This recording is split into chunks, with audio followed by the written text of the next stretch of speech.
Now we like to find, let's say, determine the horizontal displacement at point P. We need to use the virtual work method.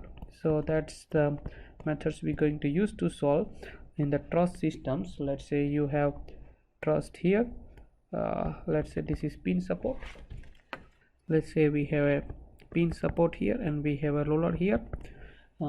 Pin support has A, C, and we have a P. We have force 500 Newton, and we have these members as well here.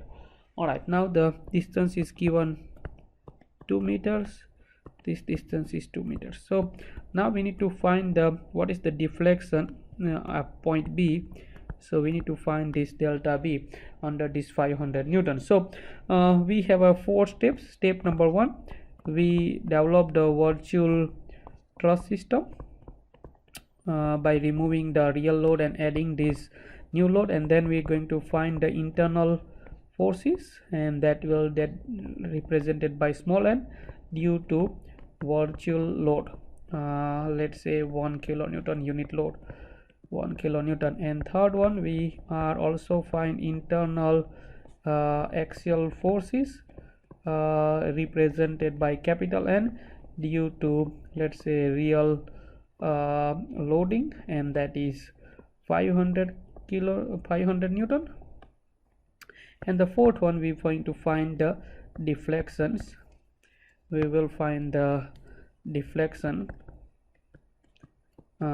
using the equation delta is equal to small n capital N L over EA. So that's the equations we're going to use to find the deflection at delta B.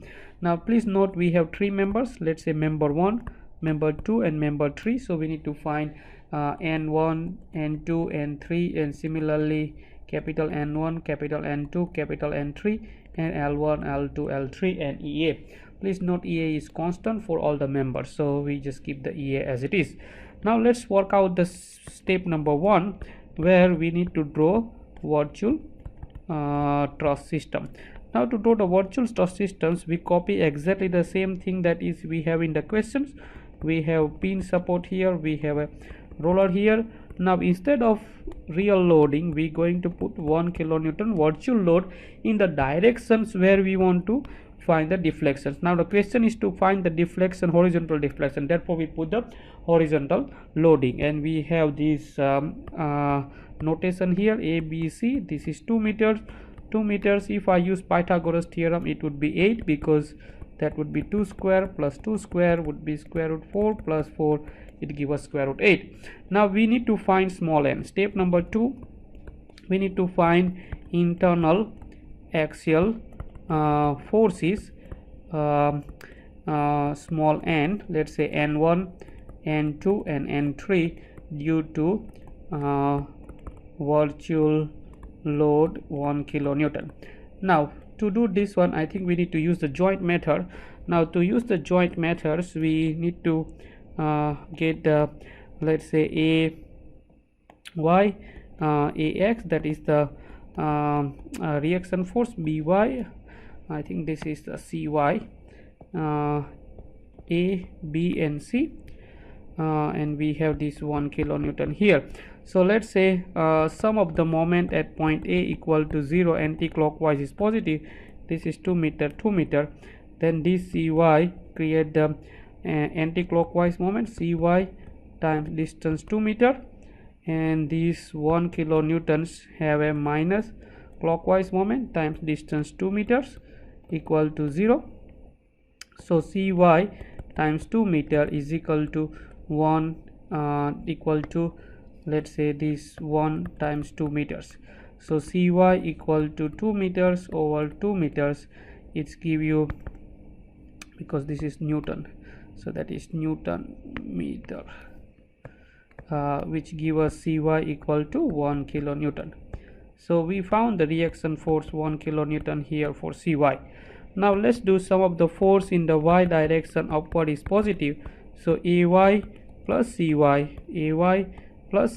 equal to 0. Substitute cy equal to 1 Newton. Sorry, here please note this is 1 Newton. 1 Newton equal to 0, then ay equal to minus 1 Newton. We have this minus 1 Newton for reaction force. And let's put some of the force in the x direction, left to right is positive. So then we have this ax and we have this 1 kilonewton. So ax plus 1 equal to 0. So ax is equal to minus 1 Newton. So that is minus 1 Newton. Now we found all the forces here. Now we can redraw it here, and we use the joint method to find these member forces, like axial internal forces. So over here we have 1 Newton, this one here 1 Newton, we have this load 1 Newton, right? And then we have 2 meters here, 2 meters here. So if I want to find these forces here, which is, let's say, FAC and FAB, I can use this joint A.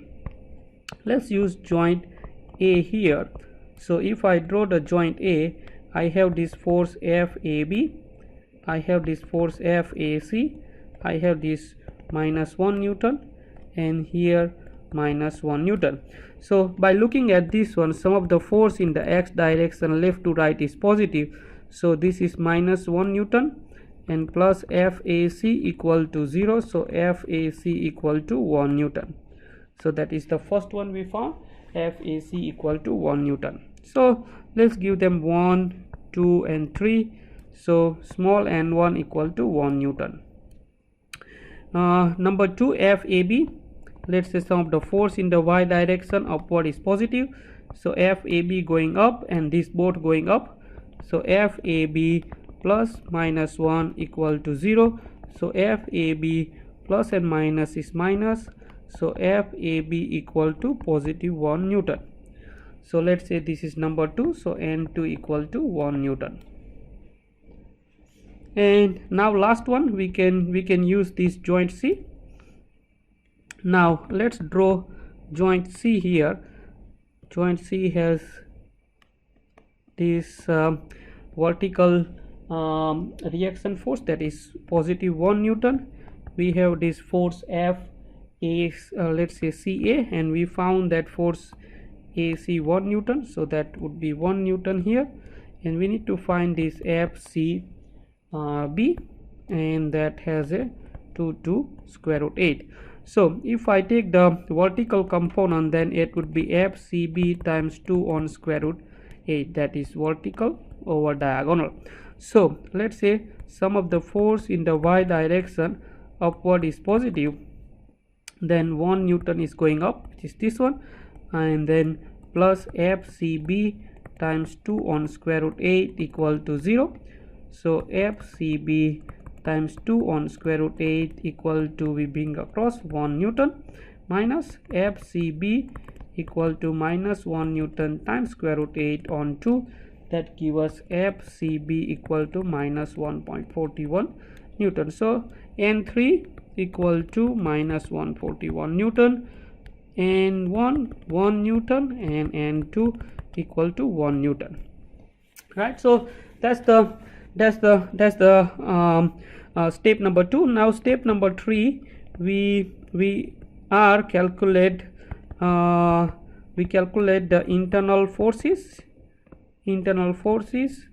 due to real loading. So we repeat the same procedure for 500 newtons, exactly the same procedures, and we're going to find capital N1, capital N2 and capital N3, and we look at this one in the next video. Thank you.